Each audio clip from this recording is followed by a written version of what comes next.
for our spiritual advancement.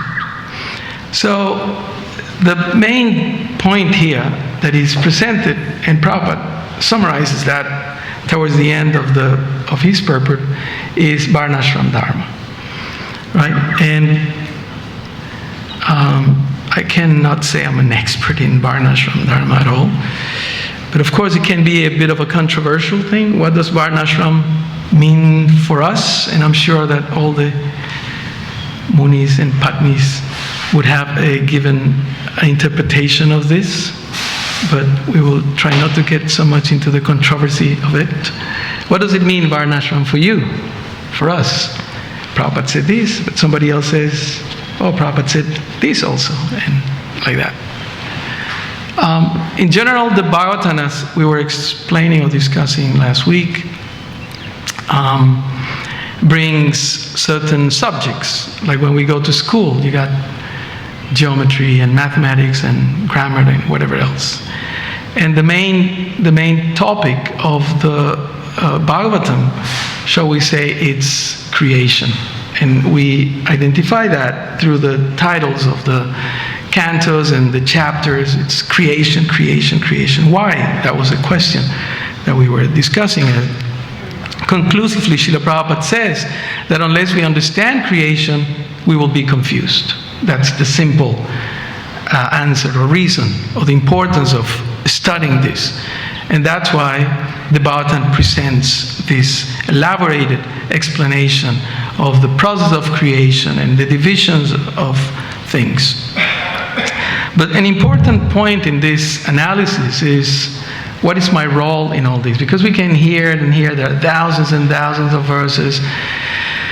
You know, if you attend Bhagavatam class every year, every day of every year is 300 plus classes. In a few years, it's hundreds of classes that you have heard. And then other classes that you may listen, you know, in your phones or computers, and thousands of classes. So the question here, it's what's my role in all this? You know, what am I supposed to do? You know, we talk about these devatas and then these great kings and queens and sages, but what does all that have to do with me? How can we make this practical, right? So Srila Prabhupada explains here the Varnashram Dharma. What does everyone has to do? And we all have different natures, basically. And some are more inclined to Brahminical things, which are more philosophical, studious kind of things.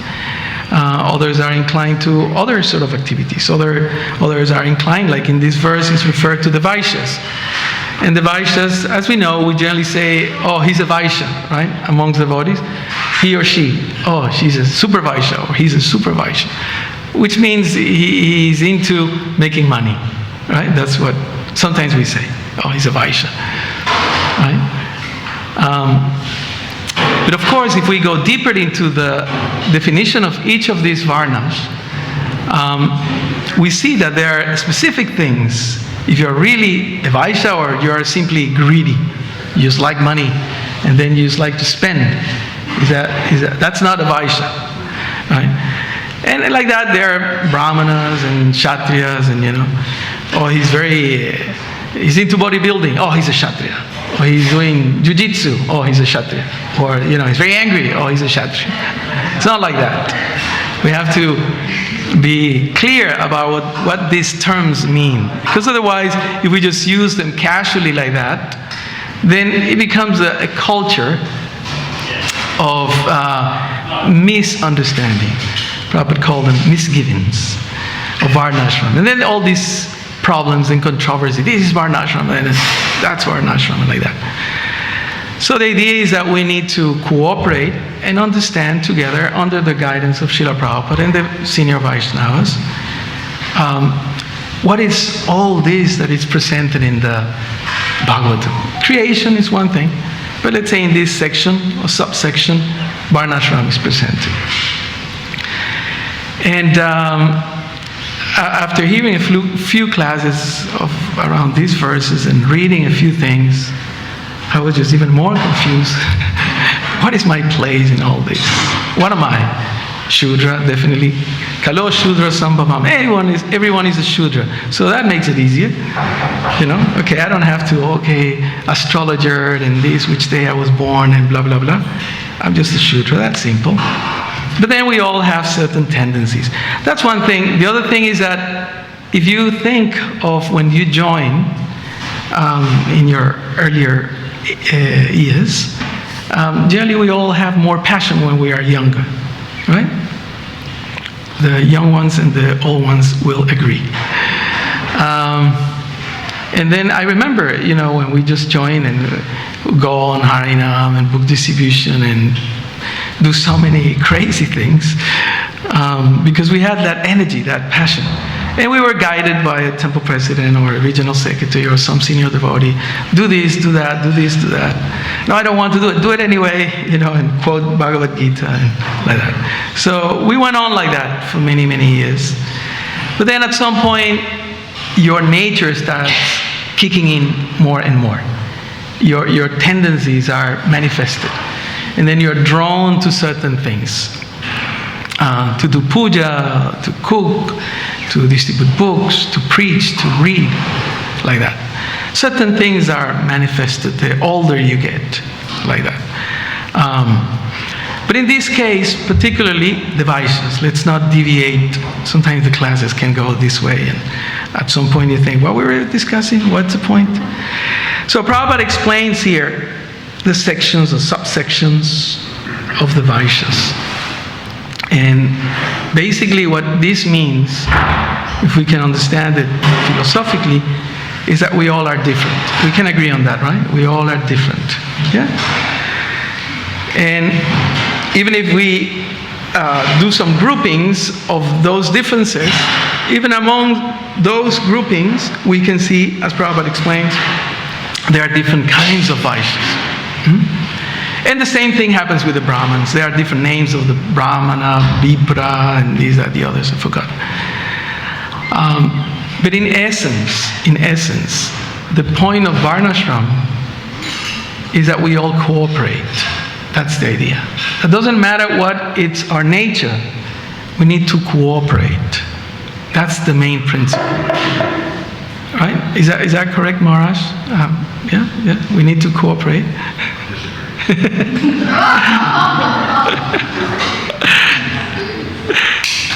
I'm sorry to be giving class. They told me Maharaj is coming tomorrow, so when I saw it, I was just embarrassed. But anyway, here we are. So we need to cooperate, and that's key in this age. I mean, we can get into, and I know some devotees. Some are close to me.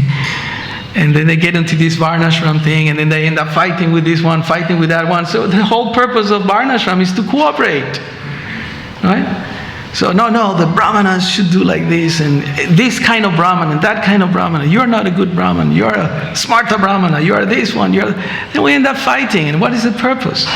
When Srila Prabhupada presented this knowledge, so we can cooperate. The same thing with Kshatriyas. What to speak of Kshatriyas? They are really ready to take arms. So the idea is that cooperation. Because the central point of the Bhagavad Shastras, the Bhakti Shastras, is that Krishna is the center. Right? And He's the controller, He's the owner of everything, He's the enjoyer of everything. And through the agency of His representatives, the Parampara, the spiritual master, He's trying to encourage us to take up devotional service. Right? And I'm sure that some of you may have experienced situations where you were kind of forced to do something that maybe wasn't your nature. Right? I remember when we had to pay the rent of a mansion that we rented. And we didn't have money, so we were given a bunch of incense sticks and go out and don't come back until you collect this much, because that, and there I was, left university, and I was with my incense there, shaved head, some yogi pants that were 2 numbers smaller than my size, in the middle of my hometown, and my family's friends would say, "What is this guy doing there?" Call my mom, and we were, trying to do things which maybe it wasn't our nature, but we did it, or tried at least, for the sake of pleasing Krishna, to cooperate. And so many devotees, I mean, this is nothing but, our seniors, Prabhupada disciples, how much effort they have put into this establishment of this movement. And here we are enjoying this, this temple. It's like a jewel in our movement after so many decades of trial and tribulations. And here we are enjoying it. We come, and beautiful temple, Prabhupada, the deities, prasadam, devotees. It's amazing. But we have to understand and appreciate how much effort these devotees have put into facilitating our advancement in Krishna consciousness. And the least that we can do, for myself, is to, one, be grateful, and two, try to cooperate. Right?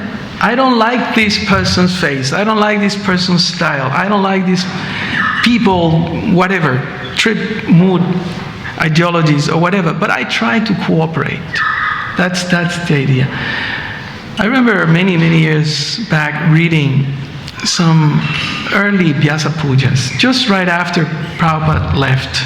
I particularly remember those Vyasa Puja books, 78, 79. And I could notice that the devotees who were writing those offerings were very conscious of Prabhupada's presence. Right? They were writing as if Prabhupada was just there. It's just been 1 year or 2 or 3 years since Srila Prabhupada left. So their offerings, I could see, they were very realistic, right? Because they were used to Prabhupada arriving and then, getting the leaders to report, and whatever issues were there, he will deal with them, and he will encourage people, the book distributors or the cooks or the pujaris or whoever. So like that.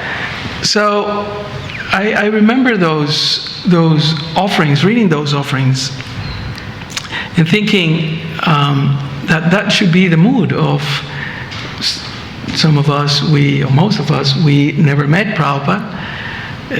I always say that's my only regret in this movement, that I came a little late, and therefore I just missed seeing him for a few years. And but if he will come to New Govardhana, just imagine that for a moment. Prabhupada arrives, nice car, and the senior devotees are there, few dandas around him, and he comes and sits here, and then he'll give his class, he'll chant Jaya Radha Madhava and mesmerize everyone. And if we have the chance to come close to him after offering the flowers or at some point, and if he asks us, "What is your service? What are you doing here?" What will we say? I mean, I know you have so much services here. I don't do much, but like that, So that mood, that consciousness of Prabhupada being present and helping everyone and trying to push this movement. Because the more we cooperate, guess what? The more people benefit. It's not only for us. It's not only that we have a good time and I get along with this group of devotees, but the more we cooperate, people will see that. If we fight amongst ourselves, then what sort of preaching are we doing, right?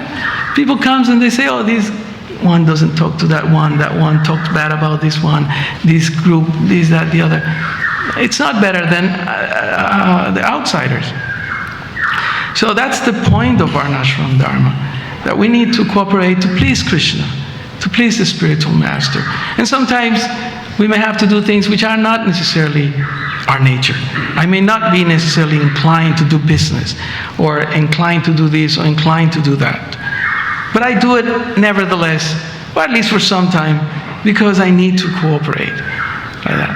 So I remember many years back, late 80s in Mayapur, one night the alarms went off, on top of the Lotus building and I don't know, even the Conch building, but there are alarms there.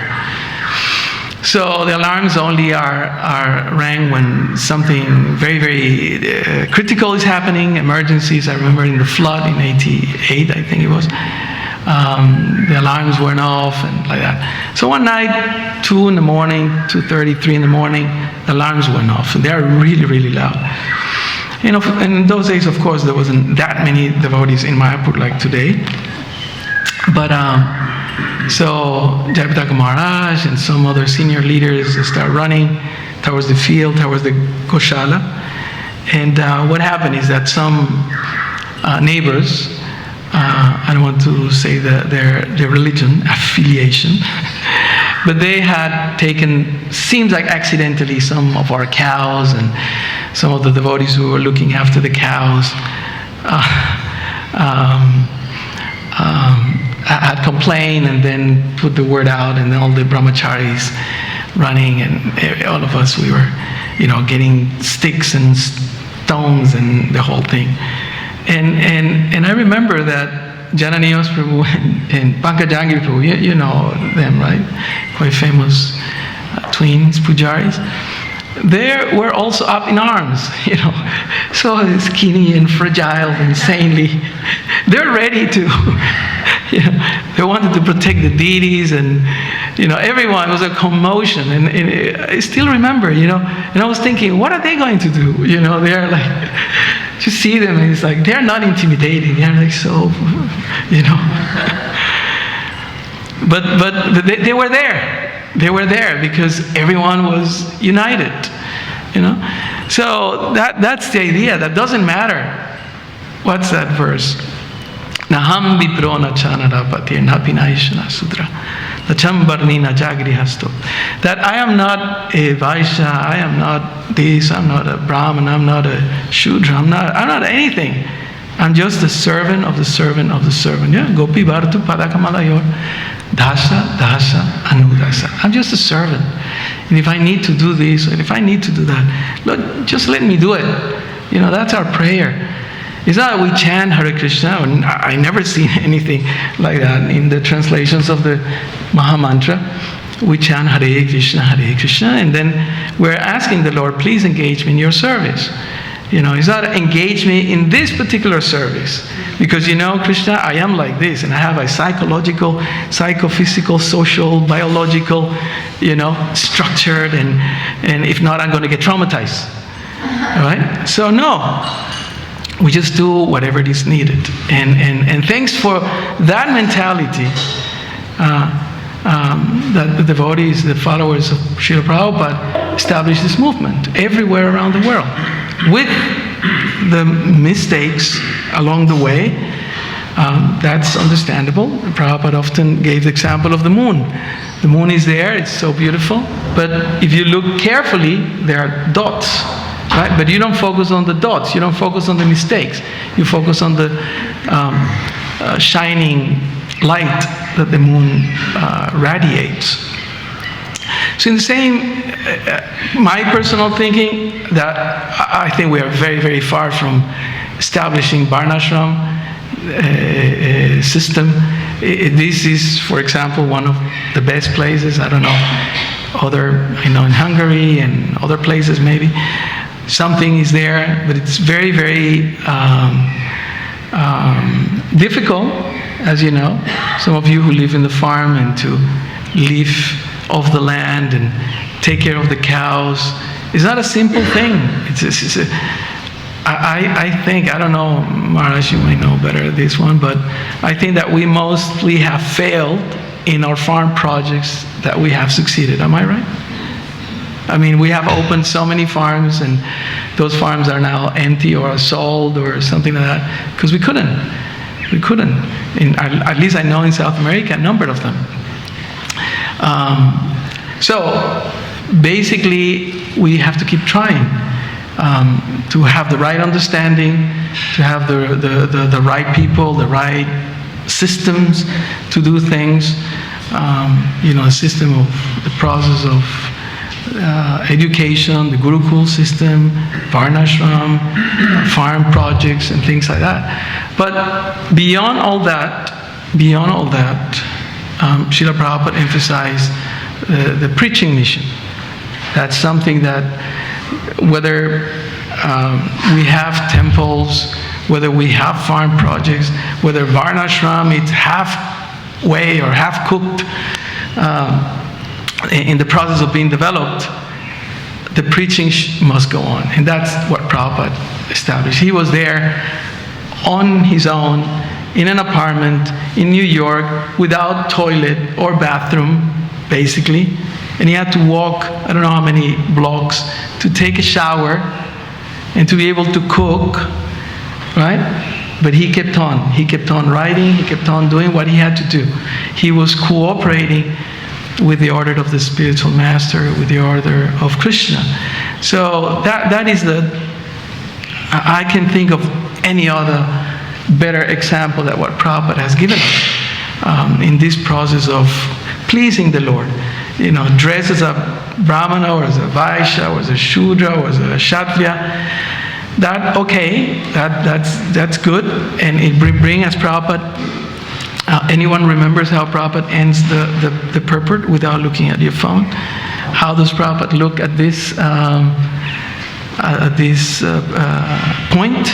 How does he end? He says, what will this bring? Varnashram, what will Varnashram bring to society? What? Peace, yes. Good. Peace. We will be peaceful.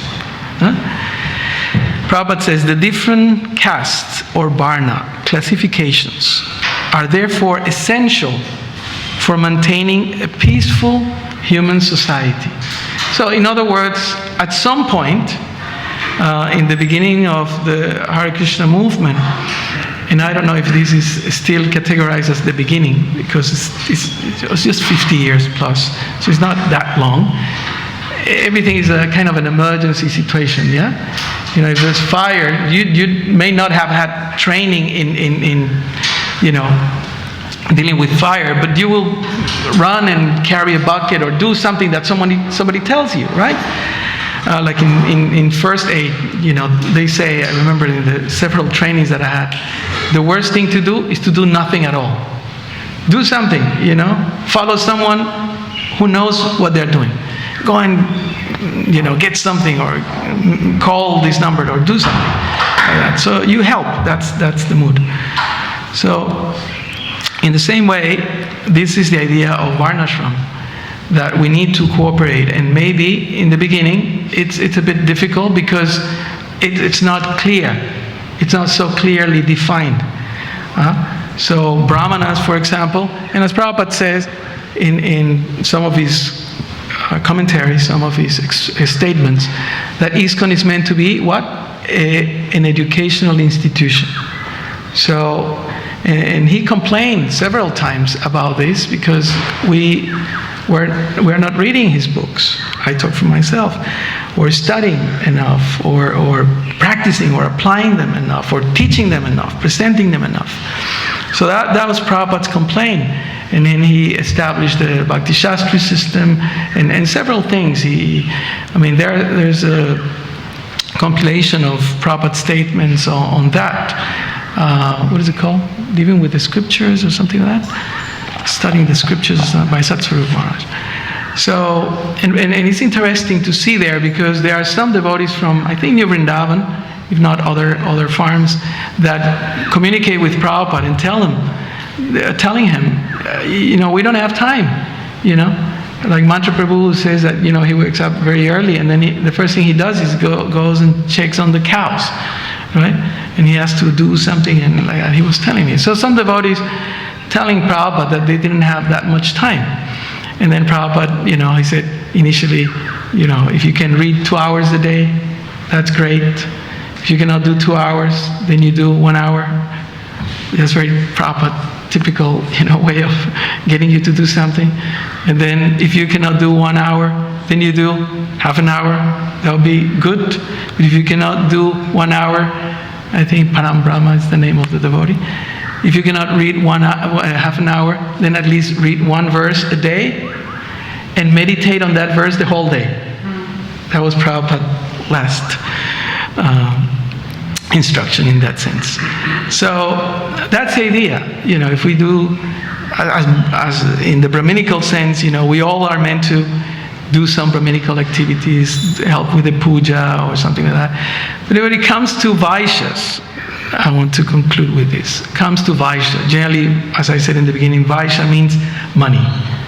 Right? Vaishya means money. Not purely, but let's say generically, we say Vaishya means money. So what do we do with our money? With our money, we call it, right? What do we do with our money?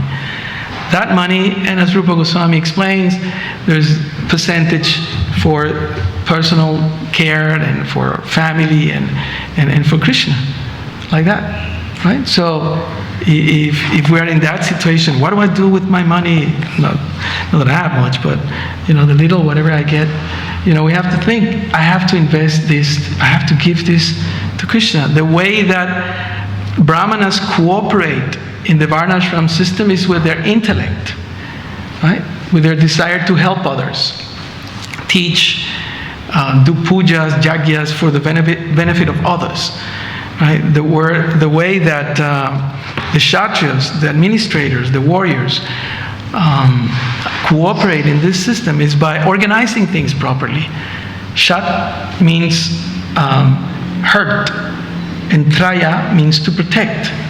So the managers do their service to protect others from as Prabhupada explains here, from miscreants or something like that, dacoits or something like that, thieves and miscreants. Right? So the idea of the manager is not that I'm going to be the kingpin of this group or this town or this temple. I'm going to be a servant, cooperating servant of the Lord, of the movement, by protecting the mess that sometimes is created by mismanagement of resources of different kinds. So in the same way, the Vaishyas, they do produce money, right, let's say, and with that money, what happens? What does Prabhupada say in the purport? Who do they support? Who do they? The Brahmanas. Yeah, the Brahmanas. They don't have time to work. Huh? They don't have the time to work. Because they don't have the time, right? That's the idea. So that indicates also that Brahmanas shouldn't waste time, spacing out. Brahmanas are meant to be studying, very, very hard, like that. So whenever we find Brahmanas like that, we should take shelter, we should support them, like that. And then we have many, many of those in our movement. People who are studying, putting things together, books, giving classes, seminars, even helping us to understand what Prabhupada has presented. I'm currently reading Burijan Prabhu's books on Bhagavatam. He goes from 1 to 4, and then he has up to, I don't know. He told me he's doing all the cantos. So I'm reading his books in the same line of the Surrendered Unto Me book from the Bhagavad Gita studies. And it's amazing. And when I was reading this book, I thought, not even in my whole lifetime, I would be able to comprehend as much as the way he's putting it. I mean, that was my realization. I won't. I don't have the capacity. I don't have the piety. I don't have the dedication. I have wasted so many years of my life in nonsense and fighting and arguing and criticizing others. and then my neurons are already gone into all those endeavors. But then somebody comes, and explains to us what Prabhupada is presenting. Now we have all these, I call them genius from another planet, from the Chaupati camp. These young boys, I call them boys, they are so much younger than me. Gauranga Darshan Prabhu, and then you have Radheshyam Prabhu, and this one and that one, and every time you hear their classes, they know everything. They just know the Bhagavatam like this. I said, how do they know this? After so many years reading, they previous lives also, Krishna explains. So when we see devotees like that, then we have to, be very cooperative and try to help them. We have swamis and prabhus and matais who are dedicated to all these. Is it Narayani Mate that put all these summarized studies? Narayani? Yeah, I remember. We went to Mayapur because in India, apart from everything, one of the beauties is that books are very cheap, right? So when we start settling our griha in Mayapur, one of the first things is that we went and we bought all her books, all the canto summaries, everything, and so many other books, 4 bookshelves there. But in that way, by buying books, by giving donations to the devotees, the Vaishyas get purified. Whether you're a Vaishya or not a Vaishya, you identify as such or not, whatever money you have, use it to cooperate with Srila Prabhupada's mission. I remember a story from Indradyumna Maharaj. He tells a story very nicely when he joined. And there's many, many details, I won't get into those. But one thing I remember that finally, after some leelas, he joined the ashram, right? And when he joined the ashram with his then wife, whatever money he had, he gave it to the temple president, right? Because it's for Krishna, so he gave it to the temple president, and the temple president didn't say.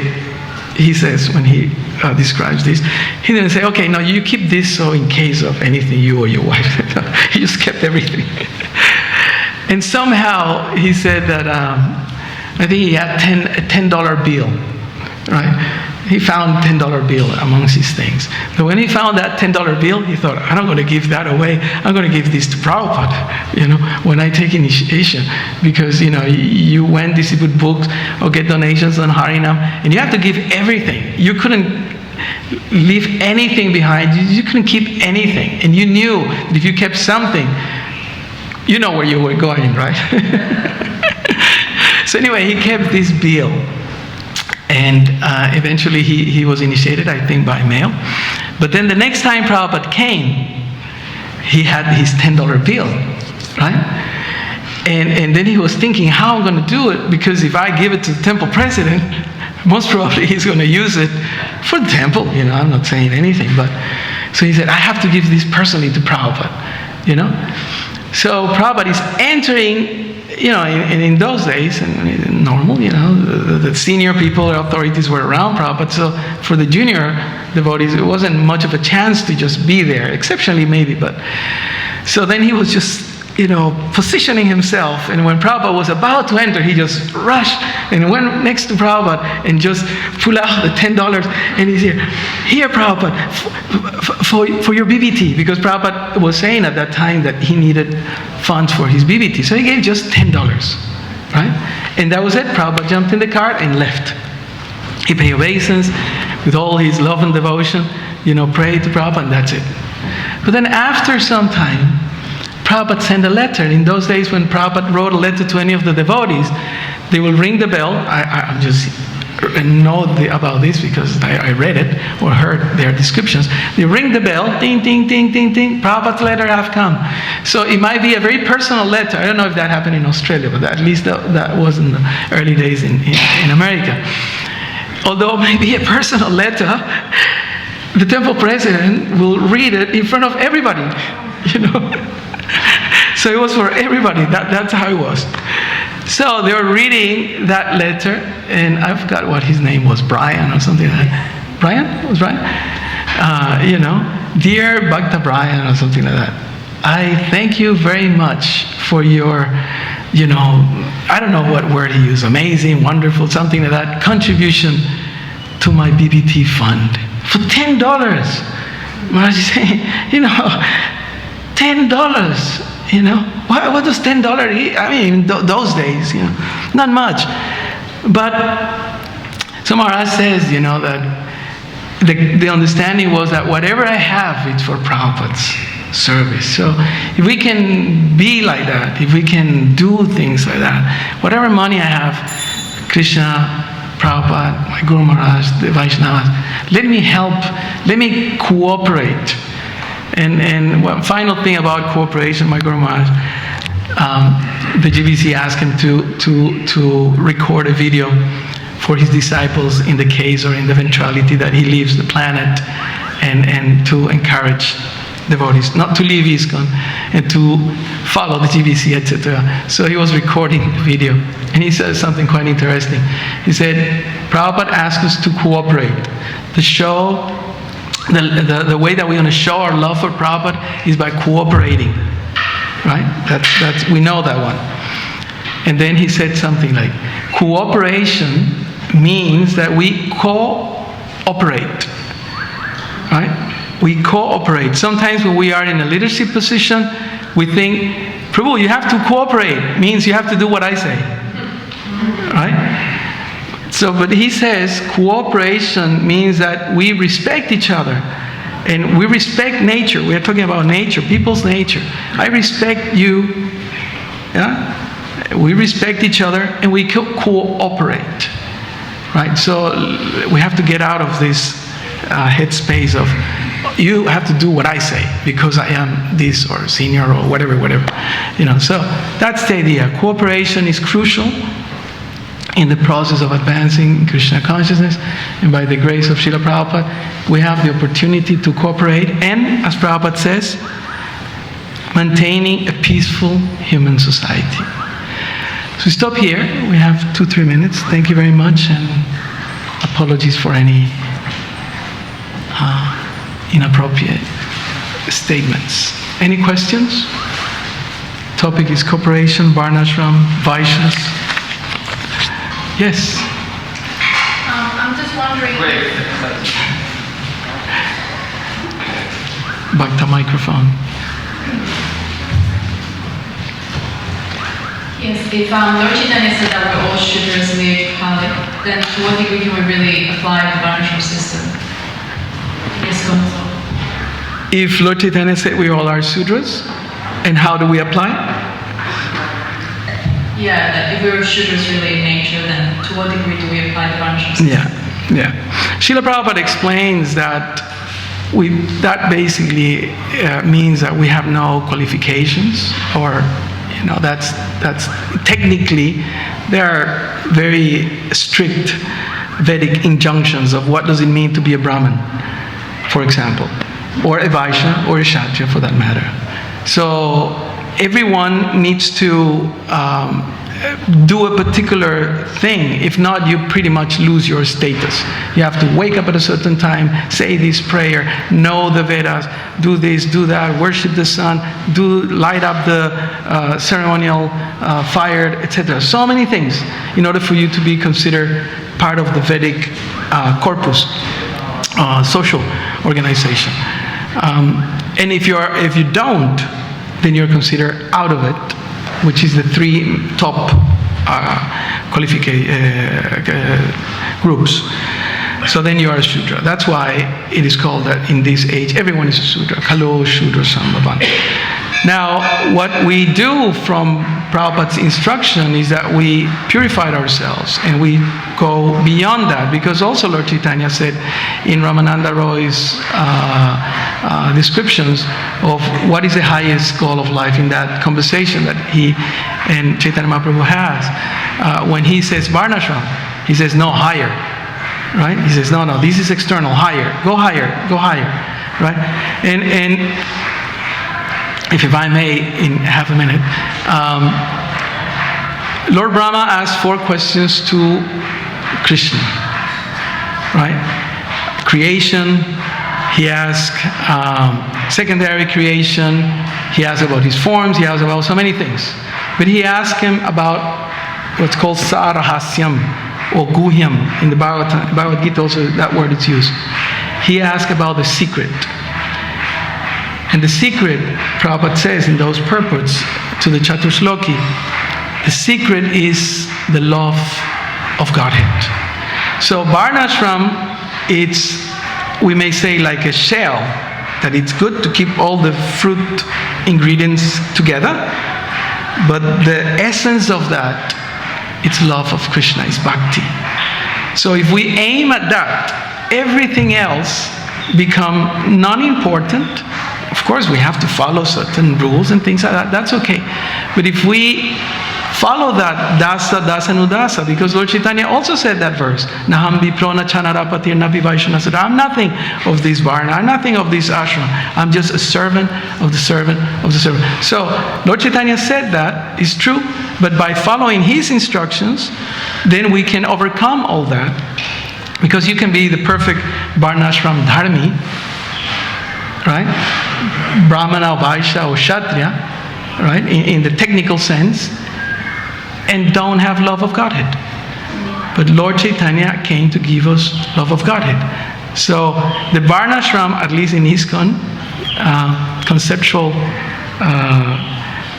way of seeing things, is meant to help us to develop love of Godhead. If that is not achieved, then what is the point? We can have hundreds and hundreds of cows and hectares and this and that and the other, and then it's pointless. It's useless. No? Vedeshu Durlavam. You may know all the verses of the Vedas. Vedeshu Durlavam, but to know Krishna will be very hard. But what's that verse? Vedeshu Durlavam? Adurlava Atma Bhakta. But for those who are devoted to Krishna in their hearts, then Adurlava. It becomes very easy. Which is the real purpose of our Varnashram Dharma. Another one? Okay, go for it. Like mother, like daughter. Easy one, huh? Be kind.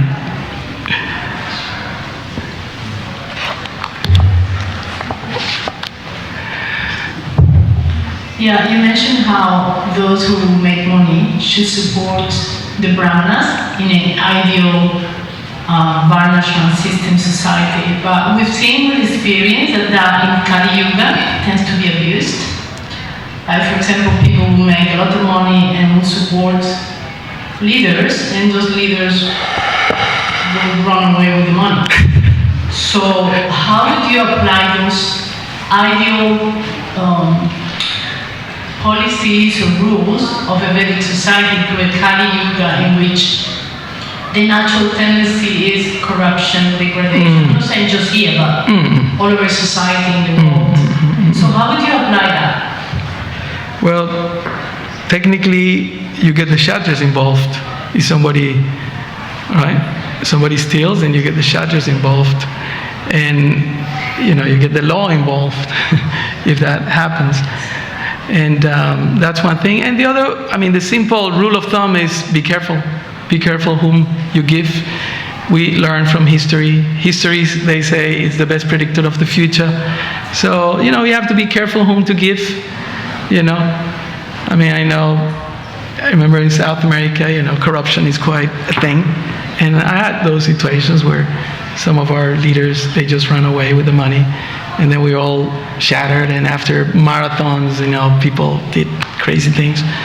And then some of our seniors were consoling us, okay, what do we do? And I remember after some time, devotees who will collect or do their business, they will save.